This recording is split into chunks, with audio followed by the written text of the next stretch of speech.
আসসালামু আলাইকুম ও রহমতুল্লাহ। সম্মানিত উপস্থিতি এবং শ্রোতা, তাফসীর করার মূলনীতি বিষয়ে কিছু কথা বলবো।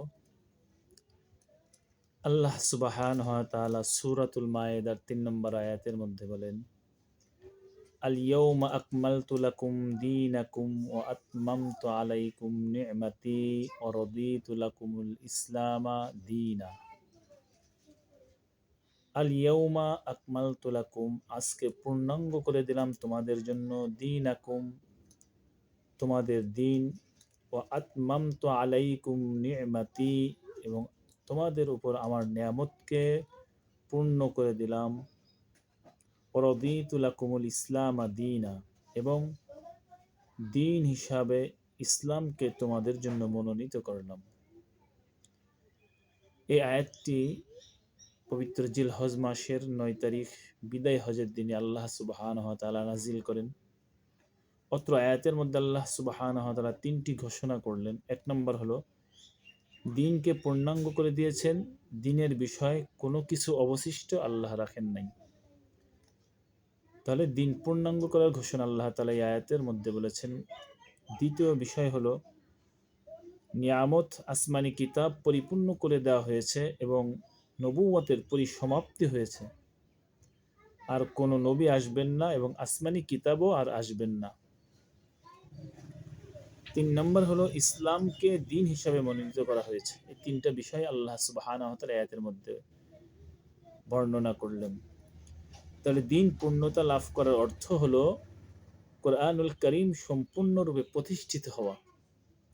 রাসূলের অন্তরে কোরআন একত্রিত করে দেওয়ার দায়িত্ব আল্লাহ সুবহানাহু ওয়া তাআলার, এবং রাসূলকে কোরআন বুঝিয়ে দেওয়ার দায়িত্ব আল্লাহর সুবহানাহু ওয়া তাআলার। রাসূল সাল্লাল্লাহু আলাইহি সাল্লাম আল্লাহর সাহায্যে এবং সাহাবা ইকরামদের সহযোগিতায় দিনকে পূর্ণতা দান করেছেন। আল্লাহ তাআলা দিনকে পূর্ণতা দান করেছেন। স্মরণ রাখতে হবে, কোরআনের তাফসীর অপূর্ণ থাকা অবস্থায় দিন কিন্তু পূর্ণাঙ্গ হতে পারে না।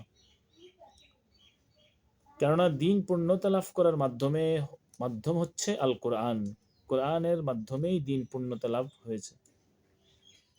তাহলে বলতে হবে, রাসূলুল্লাহ সাল্লাল্লাহু আলাইহি ওয়াসাল্লামের জীবদ্দশায় কোরআন তাফসীরেরও পূর্ণতা অর্জিত হয়েছে। কোরআনুল কারীমের তাফসীর অবশিষ্ট নেই। তাহলে পরবর্তীরা কোরআনের তাফসীর কি করবেন?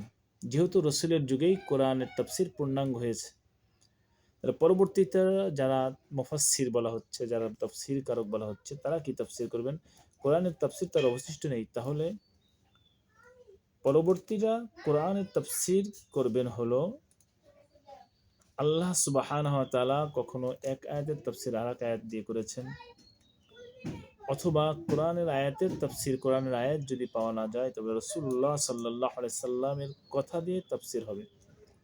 রাসূলের কথা যদি পাওয়া না যায় তাহলে সাহাবা ইকরামরা এই আয়াত সম্পর্কে কি বলেছেন সেটা তাফসীর হবে।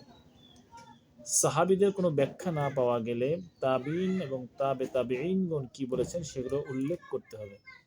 এভাবে তুলে ধরাই পরবর্তীদের তাফসীর।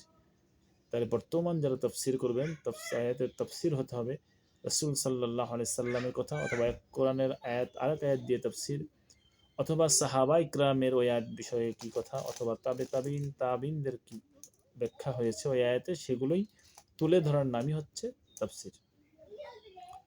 যে আয়াতের তাফসীর আল্লাহর রাসূল করেননি কোরআনুল কারীমে উল্লেখ রয়েছে। অর্থাৎ এমন কোনো আয়াত নেই যে আয়াতের তাফসীর আল্লাহ রাসূল করেননি। আল্লাহ রাসূল সব আয়াতের তাফসীরই করেছেন।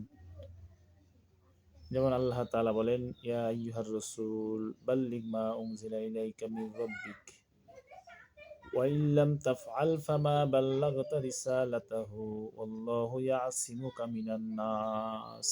আল্লাহ তাআলা বলেন, হে রাসূল, আপনি পৌঁছিয়ে দিন আপনার রবের পক্ষ থেকে আপনার নিকট যা অবতীর্ণ করা হয়েছে। ওয়া ইল্লাম তাফআল, যদি আপনি এরকম না করেন, ফামা বাল্লাগতা রিসালাতাহু, তাহলে আপনি এটা পৌঁছালেন না এরকম মনে হবে। অর্থাৎ আপনি প্রচার করেননি বলে গণ্য হবে। তার মানে হলো রাসূল সমস্ত আয়াতের ব্যাখ্যাই করেছেন, সমস্ত আয়াতই বুঝিয়ে দিয়েছেন সাহাবা ইকরামদেরকে। আল্লাহু ইয়াসিমুকা মিনান নাস, আর আল্লাহ সুবহানাহু ওয়া তাআলা আপনাকে মানুষের থেকে হেফাজত করবেন। সম্মানিত হাজিরিন, তাহলে মূল কথা বোঝা গেল, কোরআনুল কারীমের তাফসীর হবে, এক আয়াত আর এক আয়াতের তাফসীর হতে পারে, অথবা রাসূল সাল্লাল্লাহু আলাইহি সাল্লামের কথা কাজ, সাহাবায়ে কেরামের কথা, অথবা তাবিঈন অথবা তাবিঈনদের কথা, এগুলোই কোরআনের তাফসীর, এগুলো মানুষের কাছে তুলে ধরা। আল্লাহ সুবহানাহু ওয়া তাআলা আমাদেরকে আমল করার তৌফিক দান করুক। আসসালামু আলাইকুম ওয়া রাহমাতুল্লাহ।